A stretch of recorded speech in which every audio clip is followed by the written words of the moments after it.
Hey there everyone, today we're going to be taking a look at the Atlas with 40mm cannon in Titan vs Titan combat, specifically Last Titan Standing. Now, back when I did my original 40mm cannon video, I had mentioned doing videos about the 40mm with respect to Atlas and Ogre, in addition to the Strider that I had initially showed it off with, so I finally decided that it's probably about time to get going with these, so let's get started.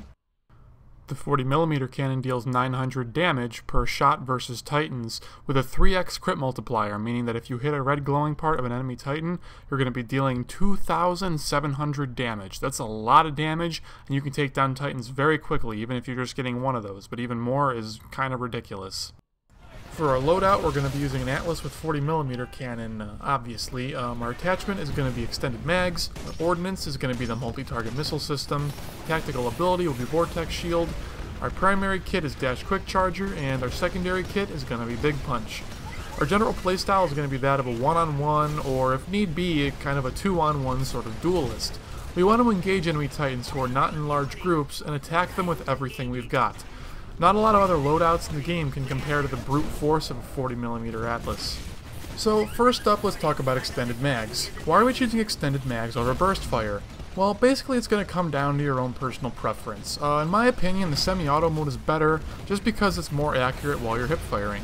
You can probably fire at least 10 shots in a row before your hipfire cone starts to become too wide to be accurate at medium range, whereas with the burst fire mode, you're going to see your accuracy dwindle much faster. This is a big no-no, considering that we're using a precision weapon with negligible splash range and damage. We need to be as precise as possible for as long of a period as possible. Since we're playing it close to mid-range and essentially dueling a Titan for our lives, maximizing your evasiveness is key. When aiming down sights with your weapon, you move at a snail's pace, so using hipfire to stay more mobile is extremely important. Extended mags will allow us to continue our assault for a longer period of time without reloading, while still doing extreme damage, and allow us to be more accurate at long to extreme ranges, so it gets the recommendation from me. Burst fire is basically just not as versatile, and in addition will cause an individual cannon round to no longer be able to gib an enemy pilot, so you'll need one direct hit plus splash in order to kill pilots, so it just doesn't really cut it in my opinion. Next up, let's talk about the multi-target missile systems. Why are we choosing this over any of the other possible choices? Well, I personally like these a lot in Titan vs Titan combat, specifically because you can fire them off one at a time, or you can lock on with them and quote-unquote throw them around corners to hit retreating enemies. In order to do this, just lock onto an enemy, and then right before you fire, just swing your aim up in the air and off to whatever direction you want and release your ordnance key, and you'll fire the missiles pretty much straight up in the sky, and then they're going to bend back down to hit the enemy Titan. So you can fire them over cover or around trees on this map, for example, and they're very versatile in that respect. In addition, they cause fairly significant view kick when they hit an enemy Titan, so if you keep hammering them with MTMS missiles, their ability to aim back at you is going to be somewhat hampered. Any little bit helps, and the essentially guaranteed damage of the MTMS is hard to resist. As for the Vortex Shield, well, it's the only thing that really suits our needs in a Last Titan Standing application. We're not terribly worried about enemy pilots rodeoing us, and we have an entire team of Titans to help us keep those pilots off our backs. So we can forego the utility of smoke in situations where you're the only Titan survivor in order to become better suited to general Titan vs Titan combat. Particle Wall implies a more static, slow-pushing sort of style, which we're not going for with a build like this. We need to be hyper-aggressive at opportune moments, and Vortex Shield is going to allow us to protect ourselves as well as get free damage first enemies while we're remaining perfectly aggressive. Just don't try to catch over 9,000 things with your shield before you throw them back. Raise it very briefly, enough to catch just a few rockets or bullets or whatever it is you're catching, and then throw them immediately right back at your opponent. You don't want to end up playing volleyball, so just take your little bit of damage and keep pressing on. You can usually do this 3 to 4 times in a row before requiring a full recharge on your Vortex Shield, and even more if you're not using this tactic constantly over and over and it's just recharging naturally in between uses. So you can either reflect stuff normally, or you can use the glitchy tactic of big punching while holding your Vortex Shield up in order to both reflect everything that's currently held by the shield and also either punching your enemy or just simply gaining a lot of ground on them quickly thanks to Big Punch's giant mobility boost. Check the link in the description below for another video that shows that off in a little bit more detail if you're not quite sure what I'm talking about.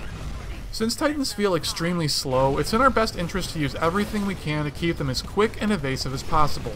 Hip-firing with the 40mm cannon whenever feasible is just the first step, but for our loadout we're going to supplement the evasive duelist playstyle even further. Dash Quickcharger and Big Punch therefore go hand in hand. They're going to allow you to, at a dead sprint, cover ground as quickly as a Strider, and I have proof of that in the comments as well. They're going to allow you to more aggressively pop in and out of cover while engaging multiple targets with your team in initial pushes. They're going to allow you to be more evasive in one-on-one duels, as well as more effectively run from combat when you inevitably get in over your head. These mobility benefits are crucial to our loadout, however there is room for substitution should you see fit. Auto-eject will make sure you have a second chance to finish an enemy Titan off if you couldn't quite accomplish the task with your 40mm cannon and don't feel confident in your ability to manually eject before being executed. Nuclear eject is great if you feel confident in your ability to corner an enemy Titan and just eject right in his face and kill him outright that way. The auto-loader is going to let you spam your multi-target missile systems more often, and the list obviously just goes on and on and on and on and on. So you choose what suits your playstyle the best, but at least in my personal application, I still feel that Dash Quickcharger and Big Punch are pretty hard to beat.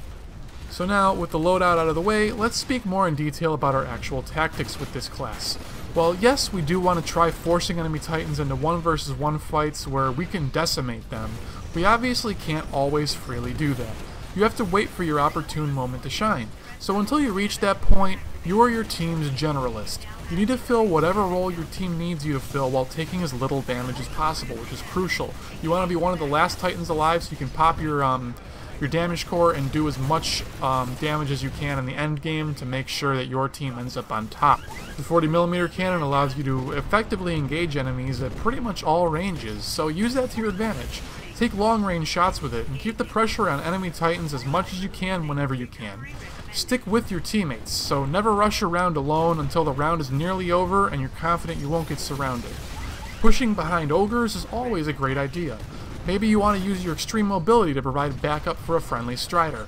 All viable options and things that you have to focus on applying with your team in the heat of the moment. But applied correctly, a 40mm cannon Atlas is probably one of, if not the strongest Titans in the entire game, and it's just really hard to deal with and really hard to fight when you have, an Atlas just hammering you with damage core crits over and over and over. Even an ogre can't take that punishment for very long. Anyways, that's about all I've got this time. Thanks for watching, and I hope you've learned something new. If you want to see more Titanfall content like this, then please like and subscribe if you feel so inclined, and check out the rest of my channel for weapon guides on every single weapon in the game. Anyways, thanks again for watching, and we'll see you next time. Enjoy the rest of the gameplay.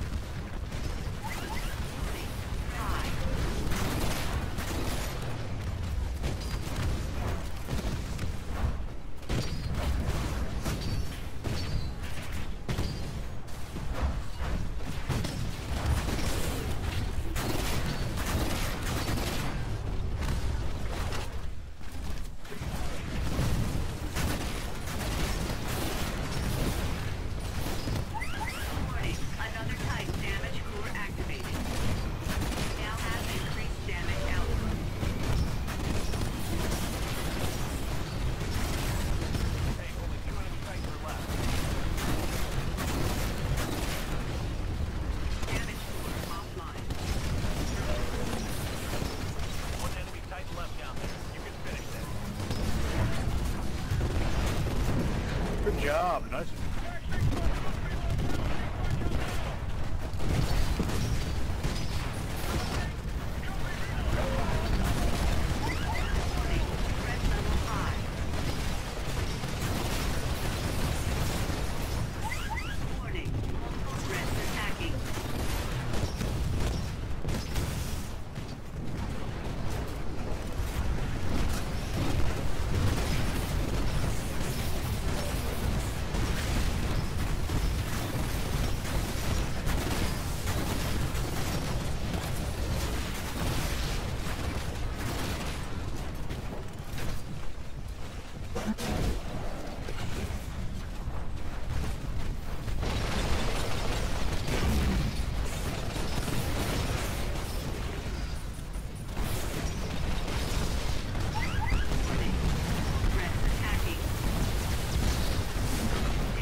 aim for. Awesome work, team. Mission accomplished.